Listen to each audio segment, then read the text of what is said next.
Cumprimentamos a todos, rogando a Jesus que nos abençoe, trazendo-nos a sua paz.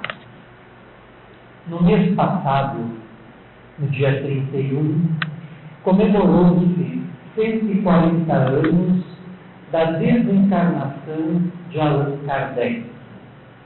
Como todos sabemos, eminente codificador da doutrina espírita, que nascera em Leão, na França, em 1804 e desencarnara em 1869.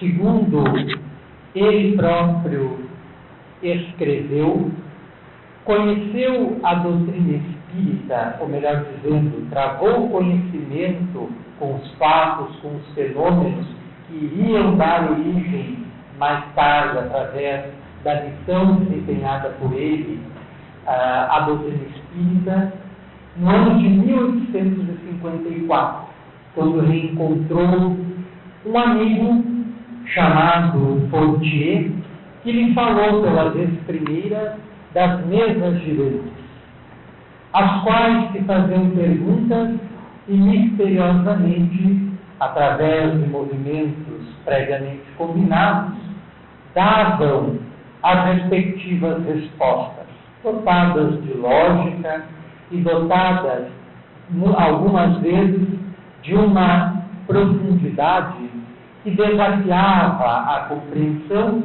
daqueles que se punham a realizar semelhantes experiências. Mas ele adotou uma posição de incredulidade, expressando-se que, até que alguém provasse a ele que uma mesa fosse dotada de cérebro para pensar e nervos para sentir e sentidos para se comunicar, ele permaneceria na descrença. Allan Kardec era um livre pensador, era um professor, seguidor dos métodos pedagógicos criados por João Pestalozzi, talvez um dos maiores educadores do século XIX, estudou no instituto fundado por esse educador, em Verdun, na Suíça, e era dotado de um espírito voltado para a lógica, para a racionalidade, não aceitando nada sem antes questionar e verificar devidamente. Então, a sua postura, enquanto livre pensador, ao ser informado desses fenômenos insólitos, estranhos, foi a da dúvida, a da descrença, a da incredulidade.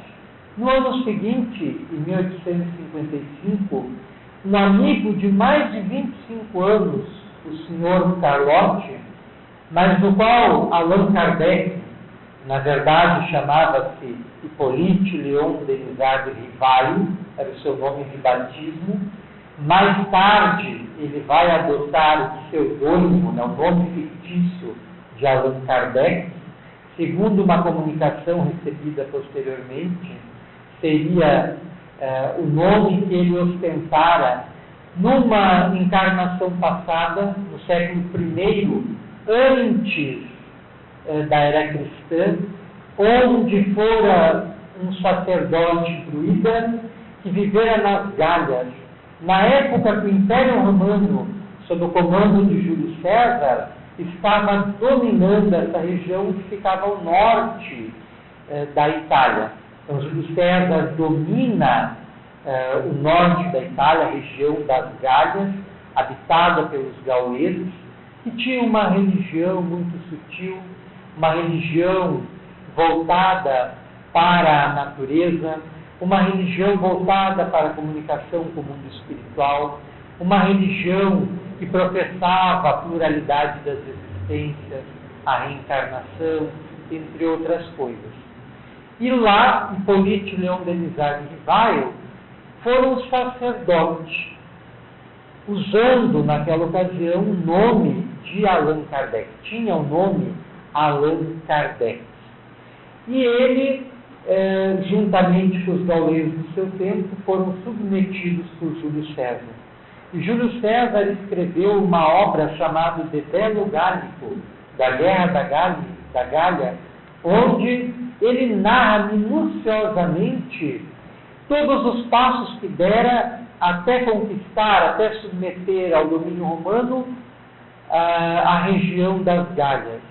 E ele dedica um capítulo apenas para tratar dos aspectos culturais e religiosos do povo gaulês, onde ele fala desses sacerdotes druidas, das crenças que eles possuíam, inclusive a da transmigração das almas, que era como eles conheciam a doutrina da reencarnação. Então, no longo livro de Júlio César, no qual ele revela a sua mentalidade estrategista, que lhe consagrara como um dos gênios da tática militar, da guerra, ele dedica uma ou duas páginas para falar das características culturais daquele povo, que dão uma pálida ideia das crenças que eles possuíam, em particular a crença da reencarnação. E Allan Kardec reencarna, então, no século XIX, para ser protagonista do nascimento de uma nova doutrina que teria como um dos pressupostos fundamentais a doutrina da reencarnação, a principal crença que animava o povo gaulês na mesma França do século XIX. Como é curioso o avanço das ideias religiosas pela humanidade, a ideia da reencarnação que foi sufocada pela Igreja Católica, foi sufocada primeiro pelo Império Romano, depois pela Igreja Católica na França, sobretudo pelo braço da Inquisição. Talvez você já tenha ouvido falar, no século XIII, de uma seita chamada de Albigense, que viveu em algumas regiões da Itália, principalmente da França, e que, entre outras coisas, além deles proporem, no século XIII da era cristã, um retorno ao cristianismo primitivo, anterior à formação do catolicismo, que é do século IV, quando a Igreja se funde com o Estado, eles também defendiam a ideia da reencarnação. E a Igreja Católica vai perseguir esses albigenses justamente por defenderem a ideia da reencarnação e vão exterminá-los através das práticas da tortura, da chacina e da fogueira. Praticamente todos serão exterminados, sobrando poucos relatos, e mais a versão oficial da Igreja Católica, quanto ao perseguimento dos albigenses. Então, a ideia da reencarnação seguiu toda uma história ao longo do tempo, em que foi frequentemente perseguida, reprimida, mas sempre voltando à tona no solo francês. No século XIX, ela se estabelece através da codificação da doutrina espírita. Então, no ano de 1855, Allan Kardec reencontra um amigo de há mais de 25 anos, chamado Sr. Carlotti, do qual ele desconfiava do entusiasmo. Allan Kardec era uma pessoa muito sóbria, séria e equilibrada. Não se entregava jamais ao desânimo, mas muito menos aos perigos do entusiasmo exagerado, que leva as pessoas, às vezes, ao delírio, ao misticismo, à fantasia. Era uma pessoa que, enquanto livre pensador, tinha os pés no chão. Então ele desconfiava muito do entusiasmo desse seu amigo, Sr. Carlotti, que lhe falou novamente desses fenômenos das mesas girantes e passou pela primeira vez, a primeira vez que Allan Kardec ouve a associação feita por Carlotti, que associava a manifestação dos espíritos à movimentação das mesas girantes. E Allan Kardec mantém a mesma postura desconfiada que manteve quando ouvira falar pela primeira vez, um ano antes, 1854, das mesas girantes pelo Sr. Fortier. Mas, ante o entusiasmo exagerado do Sr. Carlotti, ele acede em participar de uma sessão de mesas girantes na casa de uma sonâmbula chamada Madame Roger. E lá ele se surpreende com o que ele presencia.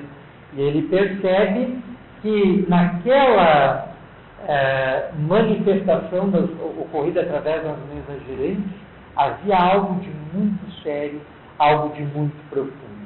Essas sessões eram realizadas sem nenhum preparo prévio, faziam parte dos saraus que eram comuns na Europa do século XIX, né, saraus literários, que ocorriam nas casas das pessoas mais abastadas para se discutir os recentes acontecimentos políticos e sociais, as novas ideias científicas, os últimos lançamentos literários, etc.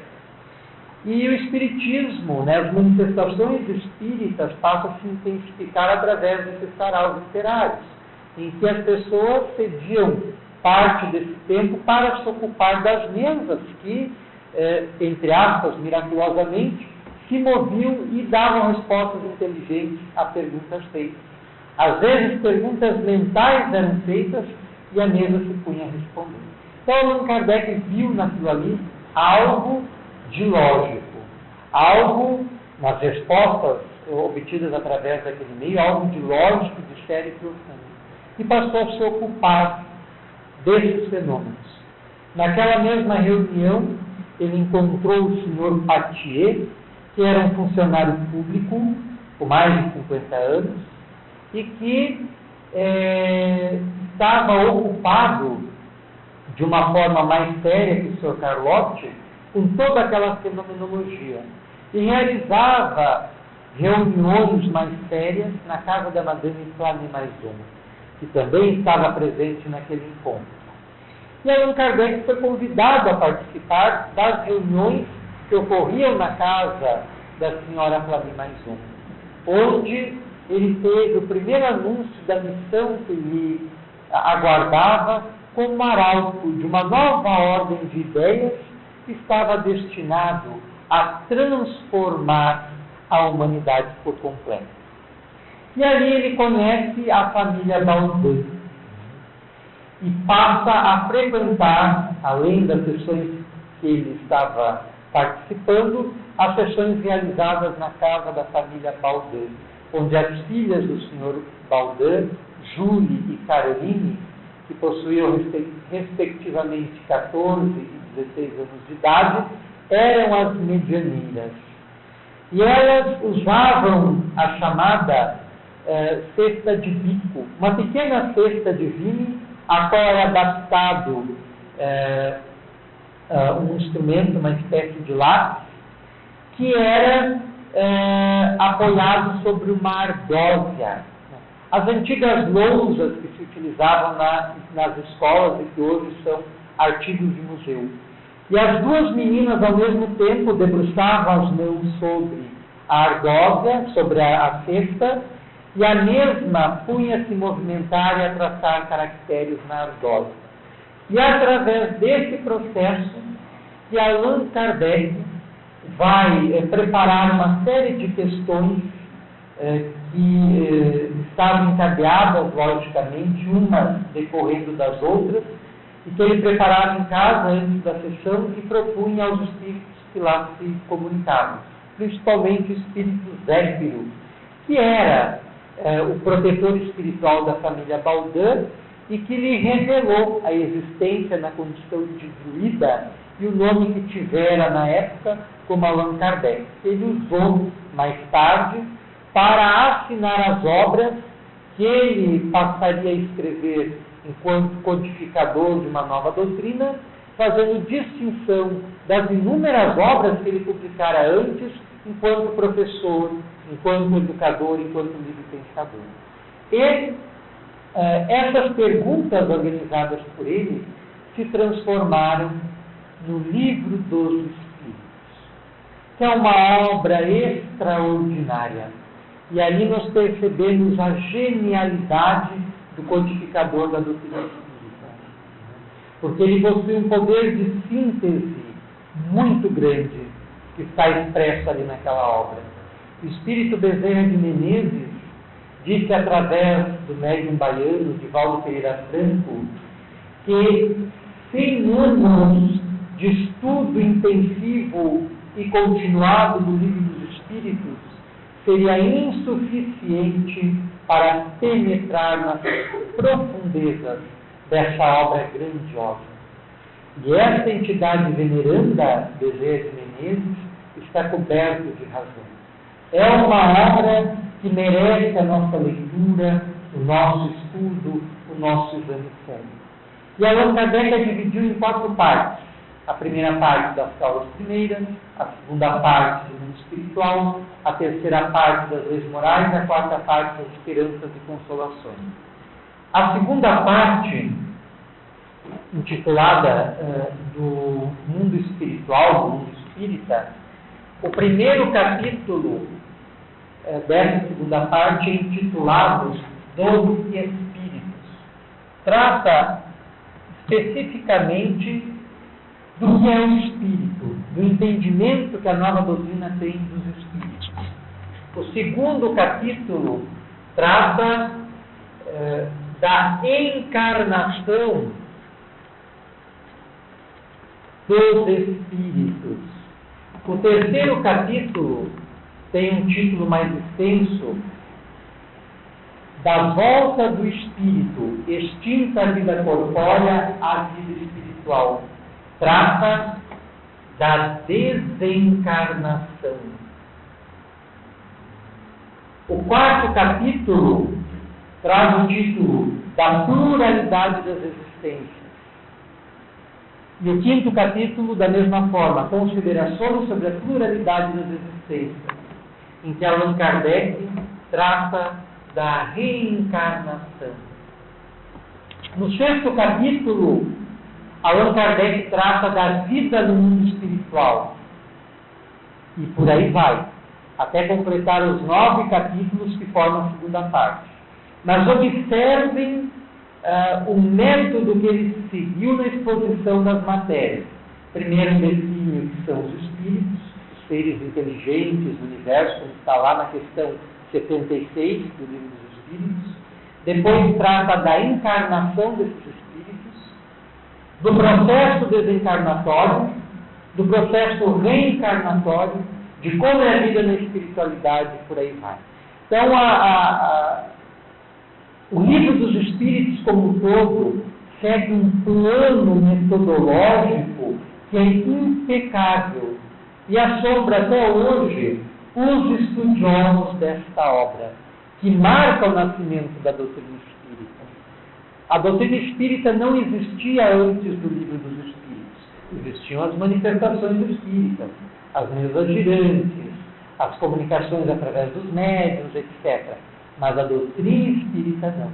A doutrina espírita nasce com o Livro dos Espíritos, porque é um tratamento lógico que Allan Kardec dá às comunicações obtidas pelos espíritos, através dos espíritos, obtidas dos espíritos através dos médiuns e das revelações por eles trazidas, das informações por eles trazidas, que Allan Kardec vai organizar, compilar, sintetizar e expor primeiramente nesta obra magistral.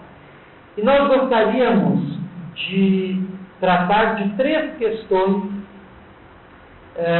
desse terceiro capítulo da segunda parte do Livro dos Espíritos, da volta do Espírito extinta à vida corporal à vida espiritual, que são a questão número 155, a questão número 158 e a questão número 165. Allan Kardec estava mais ou menos com 50 anos em 1854, quando ouve falar pela primeira vez no Espiritismo. A partir de então, todas as circunstâncias da sua vida convergiram para a missão a qual ele estava destinado antes mesmo de encarnar e que ele não sabia, que era codificar essa veneranda doutrina que hoje nós temos o privilégio de conhecer, de estudar, de tentar compreender melhor. E, a partir de então, de 1854 até 1869, que é quando ele desencarna, seguem mais ou menos 15 anos incompletos, que ele vai demorar para codificar toda a doutrina espírita, publicando o Livro dos Espíritos, as demais obras da codificação espírita, mantendo a Sociedade de Pesquisas Espíritas por ele, fundada em Paris, em primeiro, agora não lembramos se é janeiro ou abril de 1858, 1º de janeiro de 1858, mesmo ano da fundação da Revista Espírita, o Jornal de Estudos Psicológicos, que ele vai manter durante toda a sua vida, a par de uma correspondência que não dá para entender como ele foi capaz de, imagina, no século XIX, onde não existia máquina de escrever ainda, não existia internet, não existia computador, nada, ele consegue manter uma correspondência impressionante que desafia a lógica. Muito material dessa correspondência está incerta na Revista Espírita, mas muito desse material se perdeu, em função dos conflitos, das guerras pelas quais a França atravessou. Logo depois da desencarnação de Kardec, em 1870, ocorre a Guerra Franco-Prussiana, em que a França perde a guerra para a Alemanha, que vai ser uma das causas remotas mais tarde da Primeira Guerra Mundial. Durante a Primeira Guerra Mundial, a França é novamente invadida. Durante a Segunda Guerra, novamente. E esse material, muito desse material que ainda existia, vai ser aprisionado pelos nazistas durante a Segunda Guerra Mundial, porque o regime nazista tinha uma avidez muito grande com toda a informação correlacionada às manifestações espirituais, ao espiritismo, à metafísica, à parapsicologia.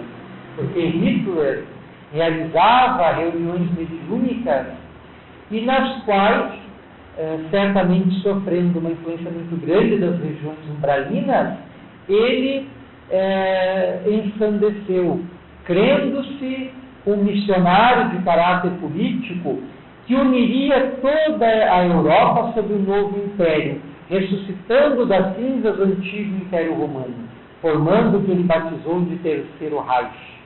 Então, muito desse material se perdeu, muito ainda está oculto, esperando vir à tona. E durante esse período, então durante esses 15 anos incompletos, Allan Kardec sistematizou toda a doutrina dos espíritos, examinando as mais diferentes questões metodológicas, epistemológicas, filosóficas, científicas, atinentes ao espiritismo. Um trabalho de fôlego incomparável. E é por isso que nós devemos dar cada vez mais atenção ao estudo das obras básicas, porque Allan Kardec era investido de uma missão especial para consolidar o espiritismo na Terra, era um espírito muito avançado, e porque ele tinha em seu entorno a falange do Consolador, o Espírito da Verdade. Vantagem que os outros estudiosos, os outros médiuns da doutrina espírita não tiveram, porque a falange do Consolador estava presente ali naquele momento de forma intensa para o nascimento desta obra. Tanto que o Livro dos Espíritos foi recebido através de duas meninas que eram médium, através de um processo mecânico em que as duas colocavam as mãos nas cestinhas e não tinham nem como coordenar os movimentos. E os espíritos, servindo do potencial mediúnico delas, movimentavam a cesta, traçando os caracteres na ardósia, na lousa. Uma tinha, repetimos, uma tinha 14, outra tinha 16 anos. E naquele mesmo ano, no final de 1857, elas casaram, e essas sessões com a família Baudin não voltaram a se repetir mais. E Allan Kardec vai se servir de outros médios, entre elas a senhorita Dufour, né? Hermance Dufour, psicografou inúmeras obras, como a história de Joana d'Arc, ditada por ela mesma. Então, muitas das mensagens do Evangelho segundo o Espiritismo, muitas das respostas do Livro dos Espíritos, quando foi feita a revisão desta obra, foram recepcionados por essa médium, Hermance Dufour, também uma jovem, né? Tinha entre 16 e 18 anos. Então, Allan Kardec tinha ali ao seu lado o amparo da falange do Consolador. Alguns desses espíritos integrantes dessa falange permaneceram na Terra e permanecem ainda, como foi o caso do Espírito Emmanuel, através da mediunidade de Chico Xavier. Há uma comunicação dele no Evangelho segundo o Espiritismo, que, se não nos falha a memória, fala sobre o egoísmo, e Francisco de Xavier confirmou que o espírito que assina lá, Emmanuel, é o mesmo mentor que coordenou a sua missão mediúnica aqui na Terra, e o espírito Joana de Ângeles, que é o responsável pelo mediunato, pela missão mediúnica de Divaldo Pereira Franco, que integrava a falange do Consolador, e tem duas mensagens no Evangelho segundo o Espiritismo, só que ela assina da seguinte forma: um espírito amigo. Então, alguns espíritos que integravam essa falange permaneceram e ainda permanecem em contato conosco. Nós não valorizamos. Nós lemos muitas vezes sem a devida reserva, o devido respeito que merece uma obra como esta, que é uma obra simples de mensagens exegéticas, na qual o Espírito Emmanuel, através de mensagens curtas, analisa trechos do Evangelho. E é uma obra dividida em 4 partes: Caminho, Verdade e Vida, Pão Nosso, Fonte Viva e Vinha de Luz. Vinha de Luz antes, Fonte Viva depois. Sem falar nas obras da Joana de Ângeles, que são surpreendentes, né? E que o Espírito André Luiz fez através do médium Francisco Cândido Xavier, associando a questão mediúnica à física quântica. Joana de Ângeles tem feito na atualidade, associando a psicologia transpessoal à doutrina espírita.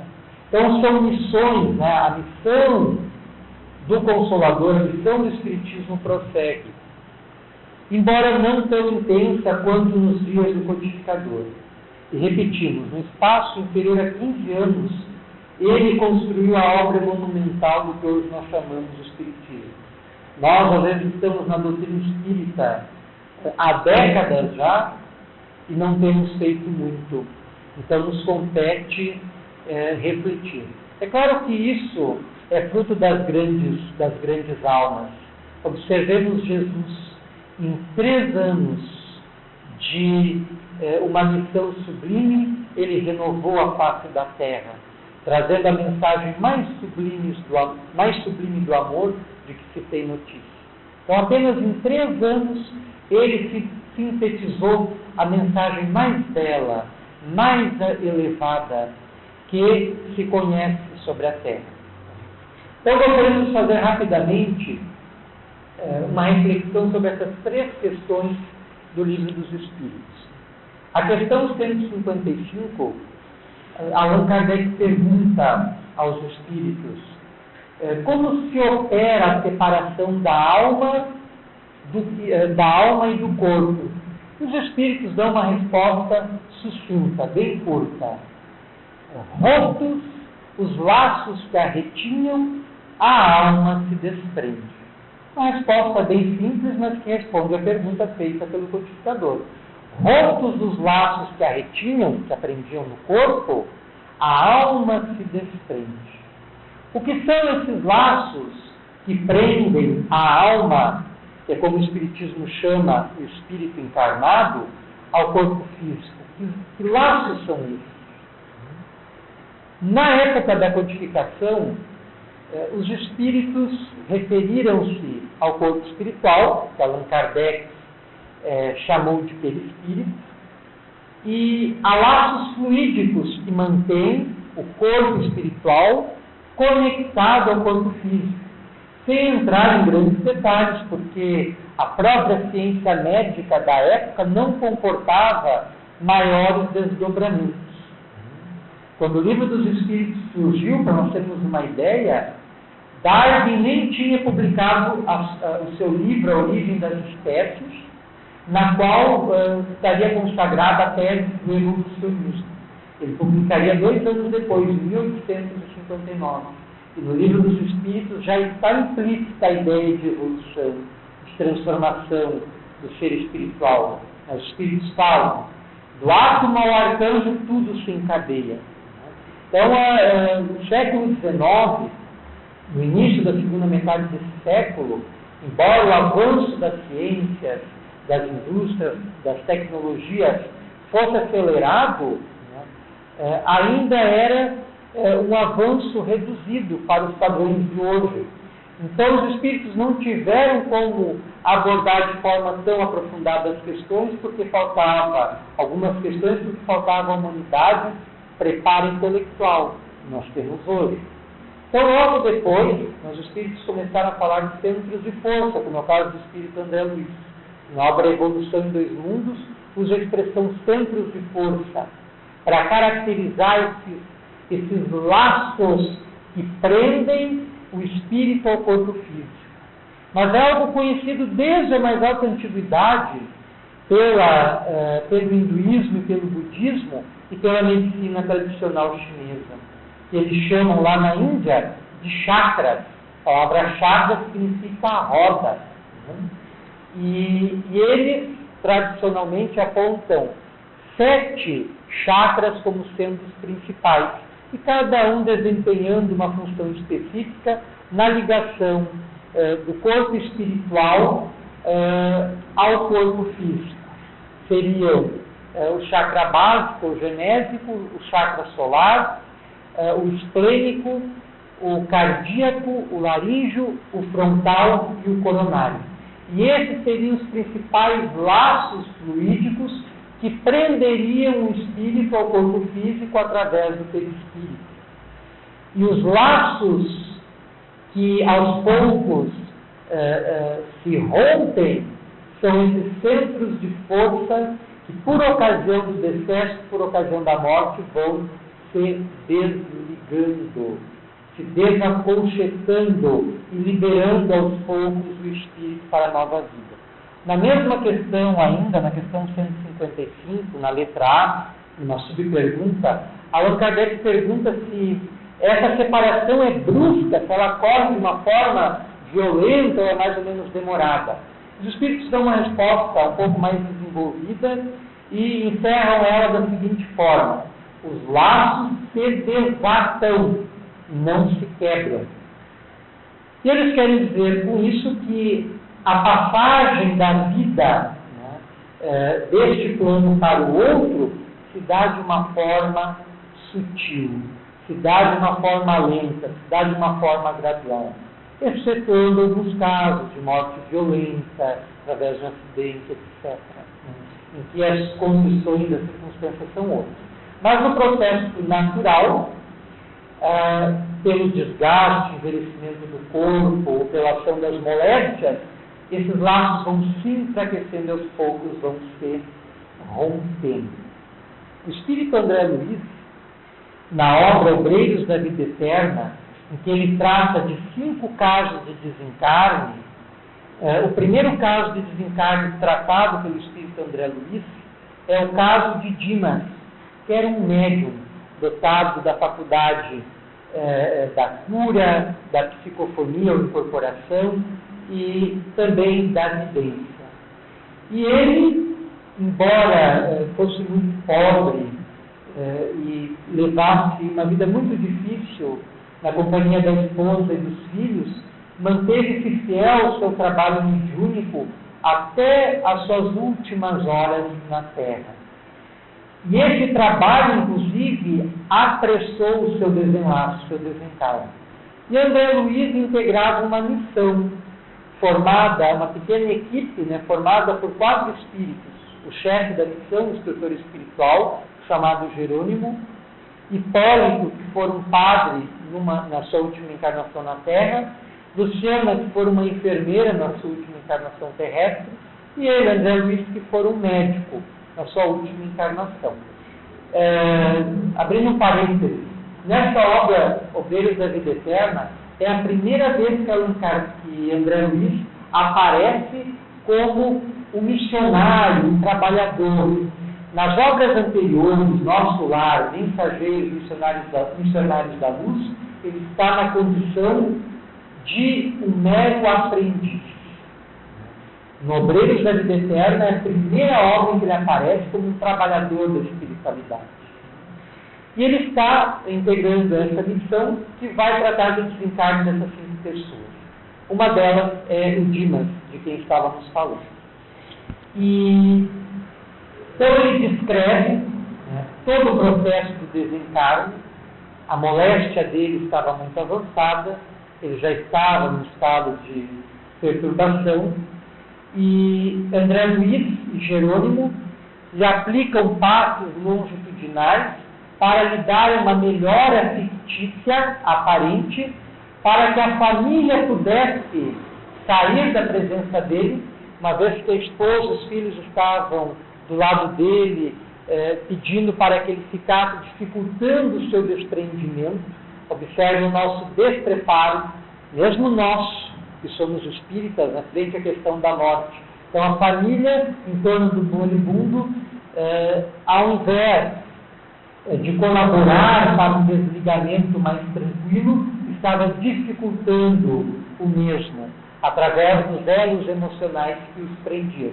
Então, a família ali chorosa, não querendo separar-se, estava dificultando o desligamento do espírito do corpo físico.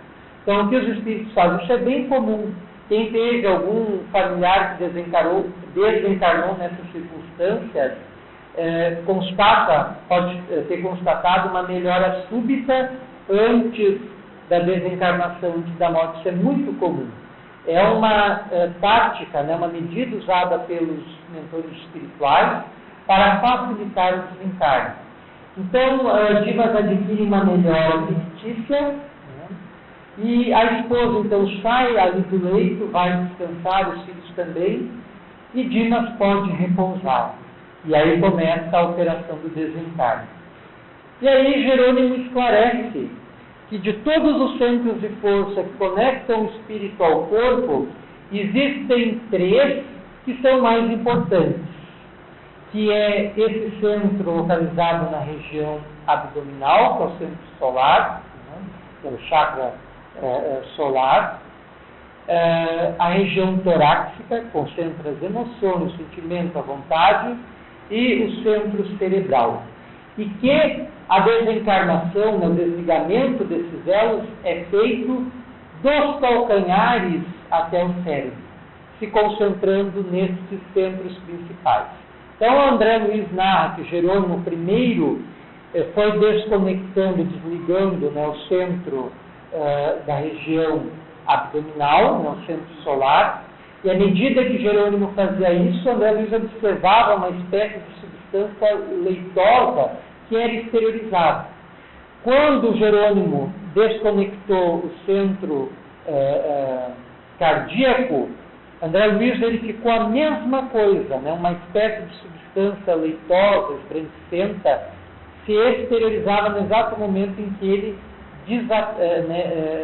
rompia esse laço. E por último, André Luiz não tem como descrever, ele afirma nesta obra que Jerônimo coloca suas mãos na caixa craniana de Dimas, que era o espírito que estava em processo de desencarne, e como que quebra algo ali. Numa obra anterior, Missionários da Luz, André Luiz esclarece que a glândula pineal que nós temos no centro do nosso cérebro seria um dos elos fundamentais do nosso espírito com o corpo físico, e seria a glândula da nossa vida espiritual, fundamental em todos os processos medianímicos. Então, ali no Obreiros da Vida Eterna, André Luiz narra que Jerônimo coloca as mãos na caixa craniana de Dimas e como que algo se rompesse, se quebrasse. E ele vê Jerônimo sustentar nas mãos uma chama. É assim que está descrito no Obreiros da Vida Eterna, uma chama de cor violeta dourada, que de uma forma muito rápida absorve aquela substância branca que havia sido secretada, quando Jerônimo desatou os principais centros que conectavam o espírito ao corpo. Então aquela luz, aquele clarão, aquela chama absorve aquela substância e ele passa a observar, a formar-se a cabeça, uma cabeça que reproduzia a forma idêntica do espírito de desencarne e logo depois o resto do corpo espiritual, que se amalgamava, constituindo, formando os novos átomos dessa nova dimensão espiritual em que o ser em processo de desencarne estava vivenciando. Né? E tem uma questão no Livro dos Espíritos que é muito interessante, que é a questão 88, que Allan Kardec pergunta o seguinte: os espíritos têm uma forma determinada, limitada e constante? E Allan Kardec responde: para vós, não. Aliás, os espíritos respondem a Allan Kardec: para vós, não. Para nós, os espíritos desencarnados, né? Para nós, sim. O espírito é, se quiserdes, uma chama, um clarão ou uma centelha etérea. Então, o espírito é esse algo, essa coisa luminosa que nós não temos como definir. Porque o que lhe dá forma é essa substância branquicenta que adquire a forma que o comando mental lhe dá, que Allan Kardec chamou de perispírito. Então, nós não temos ainda como compreender o espírito sem o perispírito.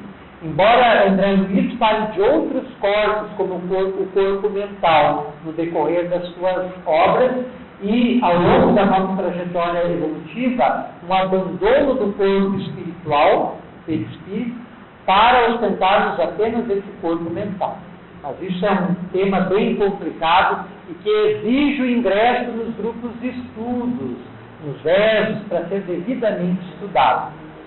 Na questão 158, Allan Kardec propõe uma metáfora aos espíritos para caracterizar o processo da morte. Ele pergunta se a lagarta, a sua transformação em crisálida e a consequente transformação em borboleta não simbolizaria perfeitamente o processo da morte e do despertar espiritual. E os espíritos concordam, dizendo que a imagem é boa, embora não se devesse tomar ao pé da letra.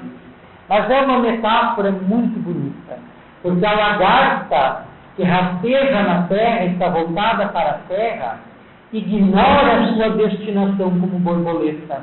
Ela não sabe que um dia se transformará numa borboleta, com asas coloridas, a voejar pelas flores, pela natureza. Da mesma forma nós somos como lagartas, estamos voltados para as coisas terrenas, para as nossas ocupações diárias, para o nosso corre-corre, esquecidos ou ignorando por completo a nossa destinação espiritual, a borboleta que um dia seremos. Então é uma imagem muito boa. Está lá na questão 158 do Livro dos Espíritos. É possível depois vocês consultar. E a questão 165, ela é sublime. Porque os Espíritos esclareceram a Allan Kardec que todos, invariavelmente, passam por ocasião da morte por um processo de perturbação, que varia muito de indivíduo para indivíduo, dependendo de várias questões, sobretudo do gênero de morte e principalmente do estado espiritual da criatura. Mas essa perturbação, ela é decorrente da nossa materialidade. Tanto a encarnação quanto a desencarnação são choques biológicos muito bruscos, muito fortes para o espírito. Por isso que a reencarnação é precedida de uma perturbação relativa, bem como a desencarnação, até o espírito conseguir se ambientar na nova realidade, na nova dimensão espiritual em que o seu estado consciencial lhe coloca. Então, essa perturbação pode variar, né, de alguns minutos a horas, dias, meses e anos. Tanto que alguns espíritos, segundo relatos que nós temos na bibliografia, custam a desenfriar-se do corpo vários anos, sofrendo todo o processo da putrefação, da cadaverização, da decomposição do corpo, sentindo os vermes roerem, embora o seu espírito já esteja em parte separado do corpo físico, mas ainda ligado por alguns laços espirituais que repercutem em seu corpo espiritual. Né? Então, essa perturbação, ela varia de pessoa para pessoa. Né?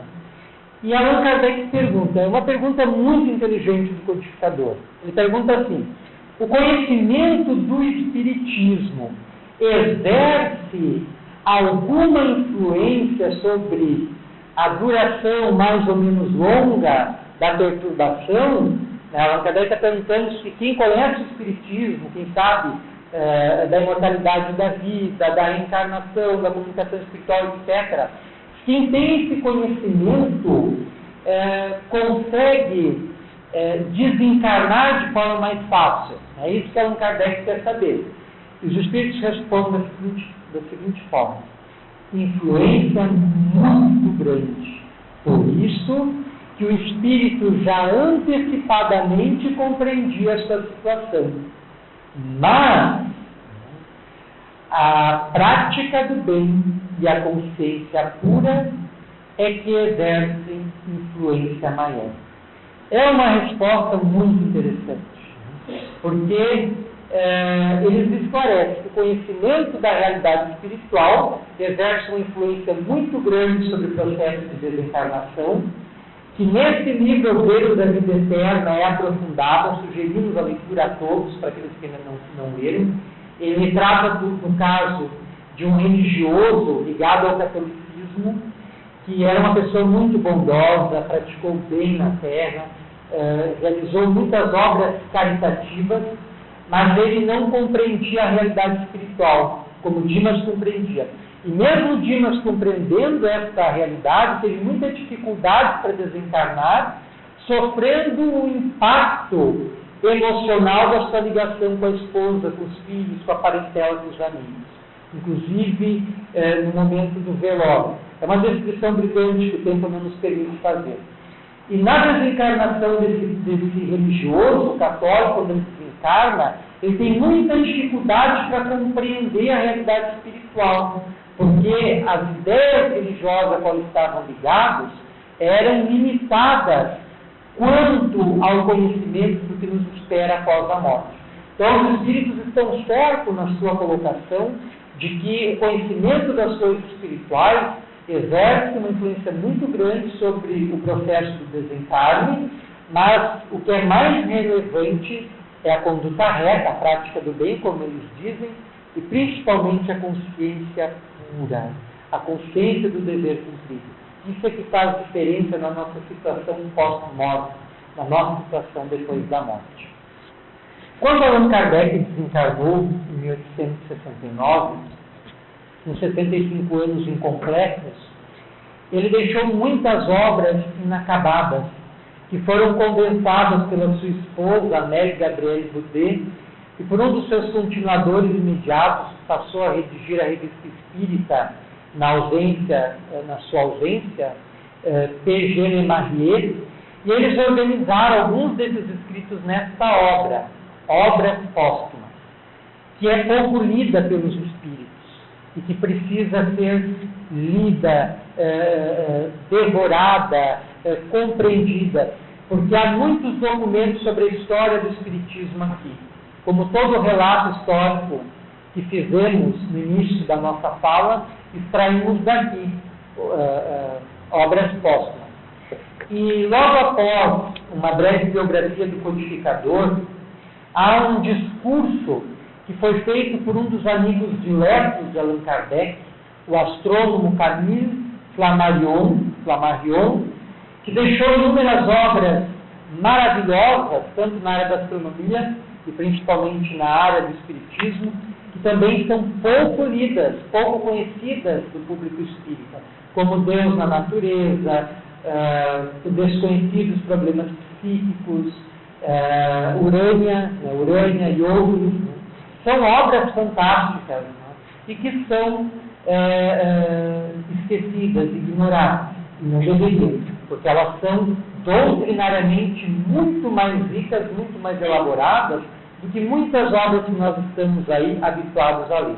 E Camille Flammarion escreveu o seguinte, quando Allan Kardec foi velado, logo depois enterrado no cemitério de Père Lachaise, na França.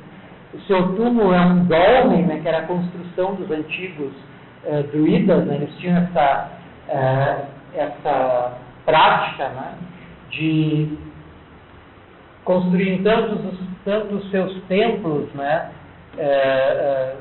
quanto os seus túmulos, né, na forma do dolmen, né, eram duas estelas, né,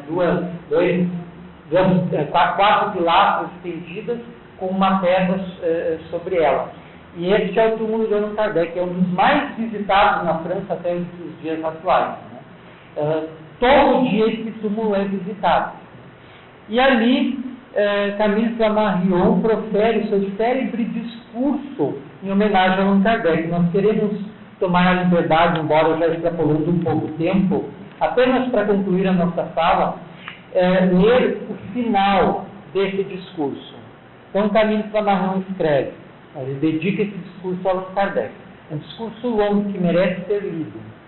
Agora, retornastes a esse mundo de onde viemos, né, mundo espiritual, e recolhes os frutos dos teus estudos terrestres. O teu envoltório dorme aos nossos pés, o corpo físico de Kardec. Teu cérebro está aniquilado, os teus olhos estão fechados para não mais se abrirem. A tua palavra não se fará mais ouvir. Sabemos que todos nós chegaremos a esse mesmo último sonho, a mesma inércia, ao mesmo pó. Mas não é nesse envoltório que colocamos a nossa glória e a nossa esperança. O corpo cai. A alma permanece e retorna ao espaço.